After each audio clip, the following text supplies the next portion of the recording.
স্বাধীনতার পর প্রথম মন্ত্রী পেয়ে বাসাইল ও সখীপুর দুই উপজেলায় আনন্দ মিছিল। টাঙ্গাইলের সখীপুর থেকে গৌরাঙ্গ বিশ্বাসের পাঠানো তথ্য ও ভিডিওচিত্রে দেখুন বিস্তারিত। টাঙ্গাইল ৮ বাসাইল সখীপুর আসনের মাননীয় জাতীয় সংসদ সদস্য অ্যাডভোকেট আহমেদ আজম খান মুক্তিযুদ্ধ বিষয়ক মন্ত্রণালয়ের মাননীয় মন্ত্রীর দায়িত্ব পেয়েছেন। আজ মহামান্য রাষ্ট্রপতি মোহাম্মদ শাহাবুদ্দিন জাতীয় সংসদ ভবনে অ্যাডভোকেট আহমেদ আজম খানকে মন্ত্রী হিসেবে শপথ বাক্য পাঠ করান। মন্ত্রী হিসেবে দায়িত্ব পাওয়ায় সখীপুর ও বাসাইলের নির্বাচনী এলাকার জনসাধারণের মাঝে খুশি ও আনন্দের জোয়ার বইছে। সখীপুর ও বাসাইল উপজেলা বিএনপি ও সহযোগী অঙ্গ সংগঠনের নেতৃবৃন্দ আনন্দ মিছিল করেন। অ্যাডভোকেট আহমেদ আজম খান পেশাগত জীবনে একজন বিশিষ্ট আইনজীবী ও রাজনীতিক। তিনি কেন্দ্রীয় বিএনপি ভাইস চেয়ারম্যান হিসেবে দায়িত্ব পালন করে আসছেন। তিনি সফলতা ও দক্ষতার সাথে টাঙ্গাইল জেলা বিএনপি সভাপতি ও আহ্বায়কের দায়িত্ব পালন করেছেন। তার নির্বাচনী এলাকার জনসাধারণের কাছে তিনি অত্যন্ত জনপ্রিয় একজন নেতা।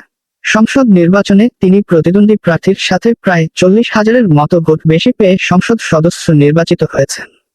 উল্লেখ্য, এই আসন থেকে 1991 সালে জাতীয় সংসদের ডেপুটি স্পিকার নির্বাচিত হয়েছিলেন হুমায়ুন খান পন্নী।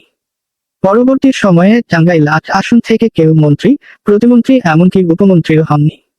এই আসন থেকে এই প্রথম অ্যাডভোকেট আহমেদ আজম খান পূর্ণমন্ত্রীর দায়িত্ব পেলেন। সখীপুর উপজেলা পরিষদের সাবেক ভাইস চেয়ারম্যান ও উপজেলা বিএনপি সাংগঠনিক সম্পাদক শিকদার মোহাম্মদ সবুর রেজা বলেন, আমরা সখীপুর ও বাসাইল তথা টাঙ্গাইলবাসী গর্বিত যে আমরা স্বাধীনতার 54 বছর পর এই প্রথম একজন মন্ত্রী পেলাম। আমরা সখীপুর এবং বাসাইলবাসী গর্বিত এবং আনন্দিত হয়েছি।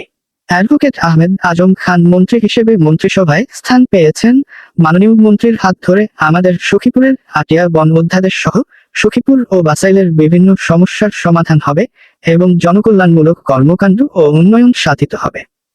বাসাইল এমদাদ হামিদা ডিগ্রি কলেজের সাবেক ভিপি ও বাসাইল উপজেলা বিএনপি সাবেক সভাপতি এনামুল করিম অটল বলেন, অ্যাডভোকেট আহমেদ আজম খান সাহেব তৃণমূল থেকে তিল তিল করে গড়ে ওঠা রাজনৈতিক কর্মী থেকে নেতা হিসেবে প্রতিষ্ঠা হয়েছেন। সুখে দুঃখে এলাকার মানুষ তাকে পাশে পায়। আমরা বাসাইল উপজেলাবাসী সত্যি ভাগ্যবান এবং গর্বিত বাসাইল উপজেলার সন্তান হিসেবে অ্যাডভোকেট আহমেদ আজম খানকে মাননীয় মন্ত্রী হিসেবে পেলাম। আমরা মনে প্রাণে চেয়েছিলাম তিনি যেন মন্ত্রিসভায় স্থান পান। আজকে আমাদের সেই মনের আশা পূর্ণ হয়েছে। আমরা বাসাইল ও সখীপুরবাসী আনন্দিত এবং গর্বিত হয়েছি। সখীপুর পৌরসভার সাবেক মেয়র সানোয়ার হোসেন সজীব বলেন, সখীপুর ও বাসাইল টাঙ্গাইল ৮ আসন থেকে আজ পর্যন্ত কেউ মন্ত্রী হওয়ার সুযোগ পায়নি। দলের দুঃসময়ে নেতাকর্মীদের পাশে থাকা জননেতা অ্যাডভোকেট আহমেদ আজম খান বাসাইল ও সখীপুরবাসীর দীর্ঘদিনের আশা ও ভরসার প্রতীক এবং নেতাকর্মীদের বিপদে আপদে ও সুখে দুঃখের আশা ভরসার জায়গা। এই অঞ্চলের মানুষের প্রাণের দাবি ছিল আমাদের সখীপুর ও বাসাইলের প্রাণের মানুষ আমাদের প্রিয় নেতা যেন পূর্ণ মন্ত্রী হিসেবে দায়িত্ব পায়। আমাদের সখীপুর ও বাসাইলের গণমানুষের দীর্ঘদিনের প্রত্যাশা পূরণ হয়েছে।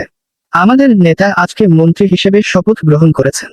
আমরা সকলেই খুব খুশি হয়েছি, আনন্দিত হয়েছি। অন্তরের স্থল থেকে নেতার জন্য দোয়া এবং মঙ্গল কামনা করছি। নেতার হাত ধরেই আমাদের এলাকার উন্নয়ন ও কল্যাণ সাধিত হবে।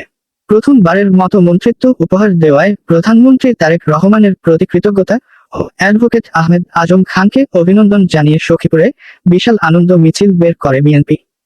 মিছিলটি সখীপুর উপজেলা রোডের দলীয় কার্যালয় থেকে বের হয়ে শহরের গুরুত্বপূর্ণ সড়ক প্রদক্ষিণ শেষে দলীয় কার্যালয়ে গিয়ে শেষ হয়। মিছিল শেষে বক্তব্য রাখেন সখীপুর উপজেলা বিএনপি ভারপ্রাপ্ত সভাপতি নাজিম উদ্দিন আহমেদ, সাবেক সভাপতি খোরশেদ আলম, পৌর বিএনপি সাবেক সভাপতি খলিলুর রহমান, মীর আবুল হাশেম আজাদ, আসাদুজ্জামান বাবুল, সবুর রেজা প্রমুখ।